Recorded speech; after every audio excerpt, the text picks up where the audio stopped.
श्रीमद् भगवद गीता अध्याय पहला श्लोक 17 से 22। कौरव पक्ष के प्रमुख योद्धाओं का परिचय। प्रस्तावना।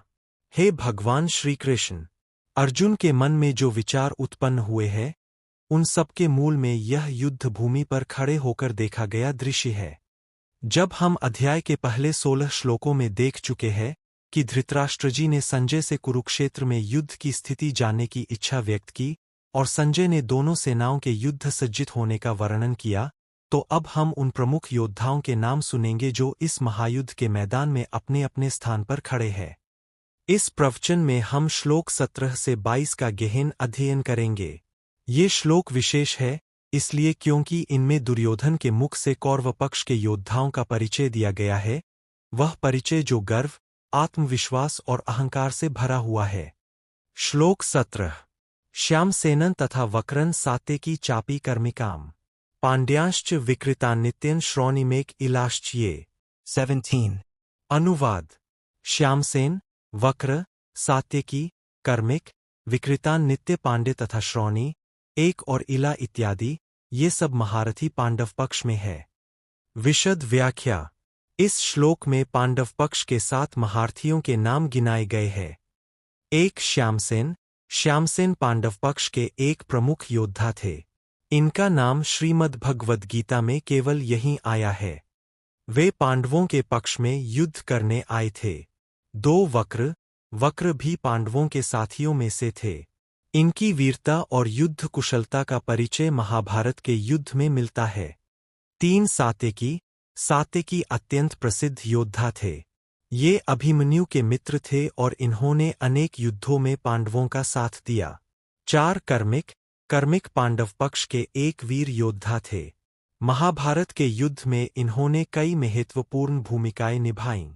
5 विकृत। विकृत भी पांडव पक्ष के योद्धाओं में गिने जाते हैं। 6 नित्य पांड्य।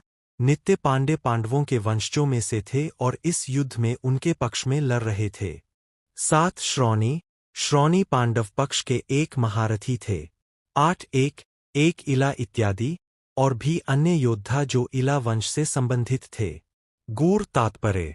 जब दुर्योधन यह सूची दे रहा है तो वह पांडव पक्ष के योद्धाओं का मूल्यांकन कर रहा है। इस श्लोक में जो बात उल्लेखनीय है वह यह है कि संजय दुर्योधन की आंखों से यह दृश्य देख रहे हैं। दुर्योधन की दृष्टि में ये सभी योद्धा पांड्य अर्थात पांडवों के पक्ष में है। यह दुर्योधन के मन में पांडवों के प्रति जो पूर्वाग्रह है उसी का प्रतिबिंब है। श्लोक 18। धृष्टिकेतु चे चारुन इसुतमेव च पुरुजित कुंती भोजश्च श्रेयासांगवां पतिम। 3। अनुवाद। धृष्टिकेतु चे अरुणी के पुत्र युयुत्सु तथा पुरुजित, कुंतीभोज और गवों के स्वामी श्रेयसान को भी जानो। विशद व्याख्या। इस श्लोक में पांडव पक्ष के 5 और महारथियों का परिचय दिया गया है। 1 धृष्टिकेतु। धृष्टिकेतु पांडवों के अत्यंत निकट सहयोगी थे। ये द्रौपदी के पुत्रों के रथसारथी थे और युद्ध में अद्भुत वीरता दिखाई। इनका सबसे प्रसिद्ध कार्य चक्रव्यूह में अभिमन्यु की रक्षा के लिए प्रयास करना रहा। 2 चे एक महारथी योद्धा थे जिन्होंने पांडवों की ओर से युद्ध किया। ये अत्यंत धर्मात्मा और साहसी योद्धा थे। 3 युयुत्सु। युयुत्सु अरुणी, द्रोणाचार्य के पुत्र थे। ये अपने पिता की तरह ही युद्ध कुशल थे और पांडवों के पक्ष में लड़े। इनका विशेष उल्लेख इसलिए महत्वपूर्ण है क्योंकि ये आचार्य द्रोण के पुत्र होते हुए भी पांडवों के पक्ष में खड़े हुए। यह दर्शाता है कि धर्म कभी कभी रक्त संबंधों से भी बड़ा होता है। 4 पुरुजित। पुरुजित पांडव पक्ष के एक महारथी थे। 5 कुंतीभोज।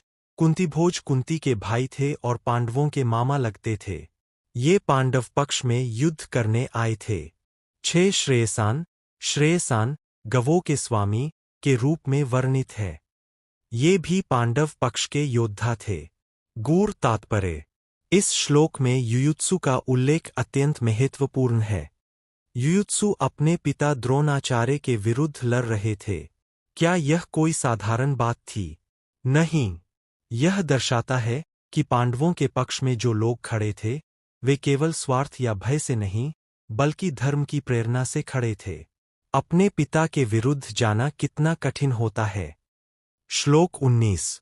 सप्तर्षीणत सन्नामे सह सर्वैर्महार्थ है। करण पार्षत्योः तद्वत्सूत पुत्रो तथैवच। 19। अनुवाद।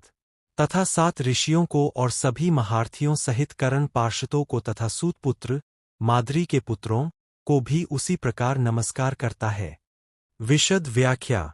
इस श्लोक में 3 विशेष समूहों का उल्लेख है। एक सप्तर्षि, 7 ऋषि। इस संदर्भ में सप्तर्षि का अर्थ उन प्रमुख ऋषियों से है जो इस युद्ध में उपस्थित थे या जिनका आशीर्वाद इस युद्ध के पीछे था। इनमें वशिष्ठ, अत्रि, अंगिरा, विश्वामित्र, गौतम, जमदग्नि और भरद्वाज प्रमुख है। इनका यहाँ उल्लेख इस बात का द्योतक है कि यह युद्ध केवल राजकीय विवाद नहीं था, बल्कि इसके पीछे ऋषियों की गहरी सक्रियता थी। 2 कर्ण पार्षद। कर्ण कौरव पक्ष के सेनापति थे और पार्षद का अर्थ है पृथा, कुंती के पुत्र।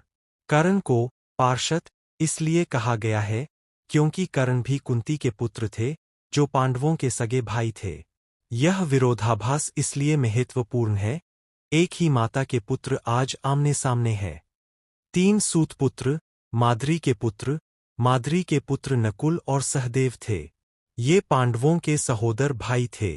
इन्हें सूतपुत्र इसलिए कहा गया है क्योंकि माद्री का विवाह मद्रराज के साथ हुआ था और सूत का अर्थ राजमाता भी होता है। गूढ़ तात्पर्य। यह श्लोक सबसे अधिक भावनात्मक है। कर्ण, जो अर्जुन और भीम के सगे भाई थे, आज कौरवों की ओर से युद्ध कर रहे हैं। यह दर्शाता है कि जन्म से नहीं, बल्कि कर्म से मनुष्य का निर्धारण होता है। जिस कुंती ने एक ही साथ सूर्यदेव से कर्ण और पांडवों को जन्म दिया, वे आज आपस में युद्ध कर रहे हैं। संजय कहते हैं कि दुर्योधन ने इन सभी को नमस्कार किया।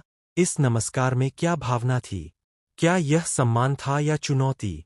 यह समझना महत्वपूर्ण है कि दुर्योधन का यह नमस्कार वास्तव में अहंकारपूर्ण था, मानो वह कह रहा हो कि देखो, सब आ गए, अब मैं सबको हराने को तैयार हूं।